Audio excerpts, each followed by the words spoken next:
Hi, my name is Skip. I'm here for two reasons. Number one, I want to help you become a better leader. And number two, I want to help you help others. So when I was in AmeriCorps, I was in AmeriCorps for 2 years, in 2005 and 2006, out in the Denver campus of the AmeriCorps National Civilian Community Corps, NCCC. I went on some really fantastic adventures and traveled around the country doing different community service projects. One of the coolest things I did, one of the most challenging things, one of the most rewarding things I did in 2005 was I spent a week working at a wheelchair sports camp for youth. And I'm actually wearing the t-shirt right now. It's based out in Colorado. It's entirely free, entirely run by volunteers, by donations, and it is an incredible thing.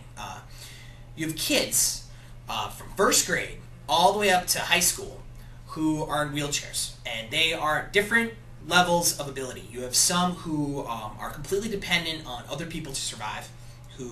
Then you have kids who can remote or electronically wheelchair around, motor driven. And then you have kids who are self-propelled, and some kids who spend most of their time in crutches or braces. And so you have these different ability levels, and you have these kids who, for the most part, are by themselves at their school as someone in a wheelchair, and you get them all together, a couple hundred of them, and they get to interact in a space where they're the norm. It's really cool to see. And they also have older students who, or college kids and adults who have been through the camp, or maybe not, but they come back and volunteer, and they act as positive role models. There are some very athletic people there, and it was really cool to see them do the different activities. They had tennis, they had swimming, bicycling. The hand bicycling was really awesome. So as a Corps member, I had a couple kids that I watched over, like at any other camp, and I brought them from activity to activity and helped them out. And I had this one kid who was really cool. He was a little heavy set. He had a dog, and he had a motor-powered chair. And he was really funny. He was about 14. And on the first day of the camp, we went bowling, and then after bowling, we went to go swimming. And we went to the locker room, like, all right, guys, get in the locker room. And the kids start changing, and all of a sudden, I hear, hey, Skip, can you come here? So I walk over, I'm like, hey, what's up? What's up, buddy? What do you need help with? He goes, well, I need you to help me get changed. I'm like, okay, sure. And he goes, well, I need you to take off my pants and put on my bathing suit. I was like, whoa, okay. They didn't go over this in the orientation. My team leader hadn't really talked about how we'd have to be changing teenage boys. It was like, wow, okay. But it was this realization that he was asking me, this teenage boy was asking me to change him, okay? Which means that he was completely comfortable with himself. He was completely comfortable with the situation, and he had chosen me out of one or two other counselors. He was like, hey, come here. You gonna help me or not?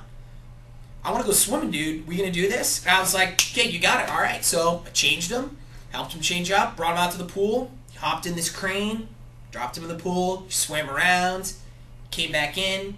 I helped him dry off. I helped him get changed back into his clothes. I was like, okay. And this totally pushed me out of my comfort zone. Whatever Skip Burns was used to and thought was difficult, changed after that day. And for the rest of the week, I helped him get in and out of the pool every day for a week, and with other things too. And it was definitely interesting because he knew when to ask for help, and he was comfortable with asking for help. But it challenged me to rethink when he would need help. Because if he was capable of taking care of something, he didn't say anything. He just took care of it. And while I was conscious of this beforehand, before the changing for the pool, it really made me rethink that. I thought about myself. I'm dyslexic, and a lot of times, even now, I'm 27, I'm clearly an adult, people will still ask me if I need help with things when they find out I'm dyslexic. And it kind of makes me a little furious, because I'm like, obviously I'm okay. But this guy, this kid, he had been comfortable enough to ask for help. Tying this into leadership, because that's what I'm all about, right?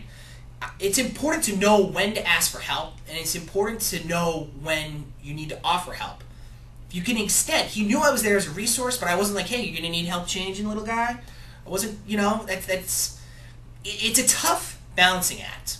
And it's something, when you're put in this kind of situation, it will blow you away. And I know not everyone will have this kind of situation in their life.